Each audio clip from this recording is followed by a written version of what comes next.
Hi, another quickie. So these spur of the moment things are killing me. I went on the internet and I looked up batter, chicken batter, and I got a couple of recipes here, and I'm sort of ad-libbing between the two of them.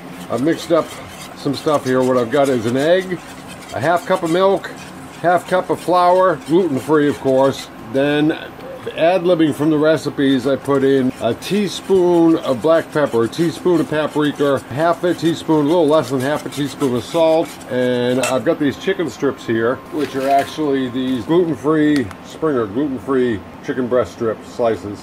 These were on sale at Publix. I got 2 bags for 10 bucks, so at that price that's a good deal. So I'm just going to drag these in the batter and then throw them in the fry pan, put some oil in the fry pan once it's hotted up, and we'll see how this all comes out. I'm not good at this frying in oil thing. My mother used to do it. I never paid attention. She never taught us anything in the kitchen. I put in just enough to cover the bottom of the pan, and I'm waiting for it to heat up. I don't know if it's supposed to start bubbling or something, but it's kind of looking like it's vibrating a little. So I'm going to go ahead with that. It's also stinking up the kitchen.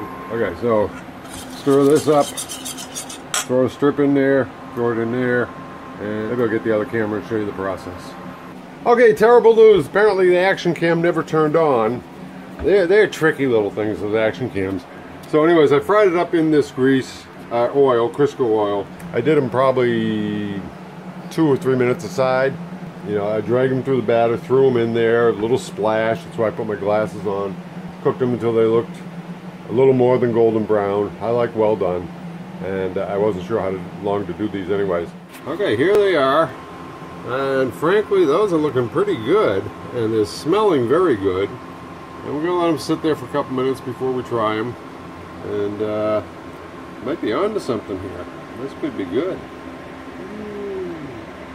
Well, if this works, I could do this with my chicken wings. They'd be awesome.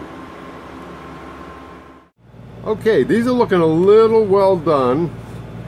I mean, not unedible at all, but I think I got to go by timing rather than visuals, especially when you're using new oil. It doesn't show up that good. They're very stiff, but I think these are going to be good, so let's have the taste test.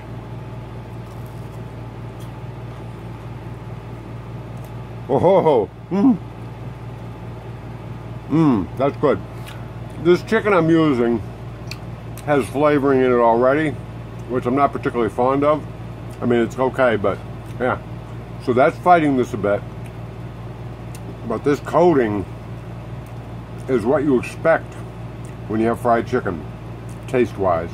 So I think if I go with some, I can go back with that Publix green-wise chicken, which is just clean, organic, pure chicken.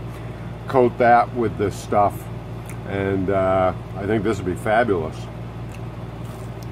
Of course, then I'd have to go deeper with the oil.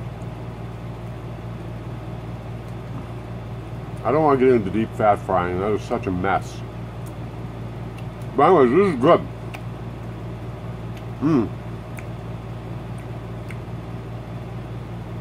I'd maybe add a little bit more salt.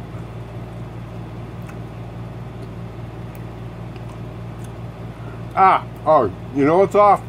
The taste of the gluten-free flour is a little off.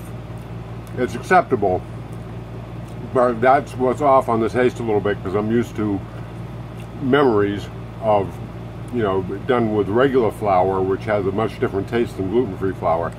But I didn't actually use gluten-free flour. The stuff I had was actually gluten-free pancake mix.